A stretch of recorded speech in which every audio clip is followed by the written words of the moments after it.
Hello friends, knowledge park में आपका स्वागत है। हम लाए हैं नीट जेईई स्टूडेंट के लिए फिजिक्स का क्लास। आपको समझाने के लिए हम हर तरह से कोशिश करेंगे समझाने का, और इतना प्रॉमिस करते हैं कि आपको समझा के छोड़ेंगे। केवल आप कमेंट में लिखिए आपको क्या समझ में नहीं आया और क्या आपको जानना चाहते हैं आप। चलिए, सबसे पहला क्वेश्चन है कि एक ऑब्जेक्ट v स्पीड से वेस्ट टू ईस्ट जा रहा था। 2 सेकंड के अंदर वो अपना स्पीड का डायरेक्शन चेंज कर लिया, नॉर्थ की तरफ जाने लगा। अब इसमें एक्सेलरेशन पूछ रहा है। सबसे पहले क्वेश्चन समझिए, ये क्वेश्चन क्यों पूछेगा, कोई कई बार पूछ चुका है। क्यों पूछेगा? क्योंकि इसमें पहला कॉन्सेप्ट तो ये है कि एक्सेलरेशन वेक्टर क्वांटिटी है और वेक्टर को मैग्नीट्यूड डायरेक्शन दोनों होता है। यहां पर आप ध्यान से समझिए कि एक्सेलरेशन होने का मतलब जनरली स्टूडेंट समझता है कि बॉडी एक्सेलरेट है का मतलब स्पीड बढ़ रहा है। ऐसा कोई जरूरी नहीं है। एक्सेलरेशन रहने का मतलब वेलोसिटी चेंज होना। वेलोसिटी चेंज होने का मतलब वेलोसिटी में मैग्नीट्यूड और डायरेक्शन दोनों है, तो दोनों में से कोई भी चेंज हो सकता है या दोनों चेंज हो सकता है। तो यहां पर वेलोसिटी का जो पहला पार्ट है मैग्नीट्यूड, वो चेंज नहीं हो रहा है। v से जा रहा था, अभी भी v से जा रहा है, लेकिन डायरेक्शन चेंज हो गया। तो डायरेक्शन चेंज हो गया मतलब वेलोसिटी चेंज हुआ, तो पक्का एक्सेलरेशन है। अब एक्सेलरेशन चेंज हुआ, अब एक्सेलरेशन में चेंज हुआ, तब एक्सेलरेशन का आपको मैग्नीट्यूड और डायरेक्शन दोनों बताना पड़ेगा, तभी आपका करेक्ट आंसर होगा। जनरली स्टूडेंट समझ जाता है कि अरे स्पीड तो चेंज नहीं हुआ तो एक्सेलरेशन कहां से आएगा। ऐसा नहीं है। चलिए, अब इसके लिए समझिए, सिंपल वेक्टर है। वेक्टर का कॉमन फॉर्मूला सब जानता है। ये acceleration equal to v2 minus v1 by delta T. v2 generally formula plus में रहता है, लेकिन यहां पर आपको माइनस क्यों करना पड़ेगा? क्योंकि एक्सेलरेशन का फॉर्मूला माइनस में है। v2 प्लस, इसको माइनस हम अलग कर दिए इस तरह से, delta T.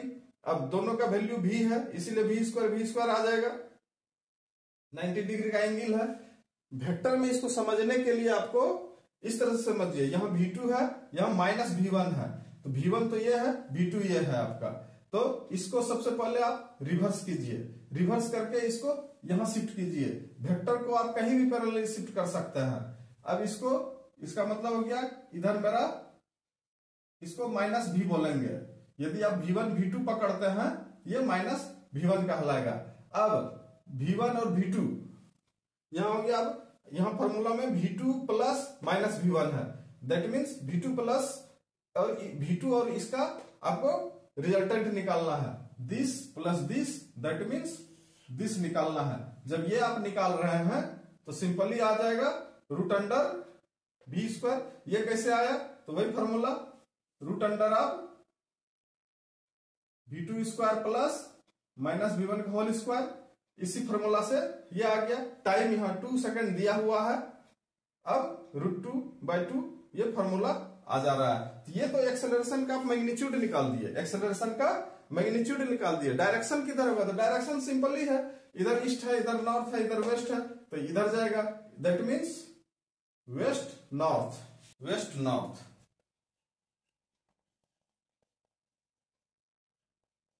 Towards west north आपको इस तरह से आंसर चूज करना पड़ेगा। यही आपका करेक्ट आंसर होगा। अब आप सोचिएगा ये तो हल्का न्यूमेरिकल है, ये तो सब कोई बना सकता है। ऐसा नहीं है, बना सकता है सब कोई, क्योंकि ये तो कई बार पूछा जा चुका है। हर बहुत सारे मैक्सिमम बुक में ये क्वेश्चन आपको मिल जाएगा, लेकिन जब इसके बाद जो पूछता है उसमें आप फंस जाइएगा।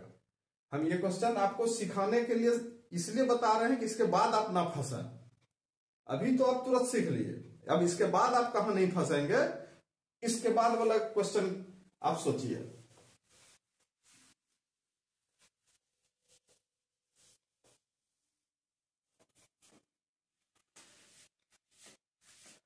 क्वेश्चन देख के आपको याद आ जाएगा। सर्कुलर मोशन में है, इसमें बॉडी कांस्टेंट स्पीड से v equal to constant speed से चल रहा है। अब इसका एक्सेलरेशन पूछेगा आपको। यदि सपोज कीजिए इसका रेडियस r है, इस बॉडी का एक्सेलरेशन कितना है? तो फिर वही बात, ये तो बार बार डायरेक्शन चेंज कर रहा है। तो सर्कुलर मोशन में आप पढ़े होंगे कि एक्सेलरेशन जो होता है, इसको ध्यान से समझिए। एक्सेलरेशन जो होता है सर्कुलर मोशन में 2 तरह का होता है। एक होता है टेंजेंशियल एक्सेलरेशन जो कि इधर काम करेगा, और एक होता है रेडियल एक्सेलरेशन जो कि इधर काम करेगा। इस दोनों का वेक्टर समेशन ही फाइनल एक्सेलरेशन देता है सर्कुलर मोशन में। ये थ्योरी हो गया। अब इसका वैल्यू अलग होता है, इसका value v square by r होता है, इसका value v square by r होता है। अब जब इसका मैग्नीट्यूड निकालिएगा तो इस तरह से dv बाई dt, ये हो गया टेंजेंशियल एक्सेलरेशन, इसका स्क्वायर करना होगा plus v square by r का स्क्वायर करना होगा, तब जाके आपको एक्सेलरेशन का मैग्नीट्यूड मिलेगा इस केस में। ये तो थ्योरी हो गया। अब इस थ्योरी को सीख करके आपको कहां फंसाने का कोशिश करेगा? थ्योरी तो बेसिक पढ़ा दिया, लेकिन अब एक क्वेश्चन आप ध्यान से समझिए।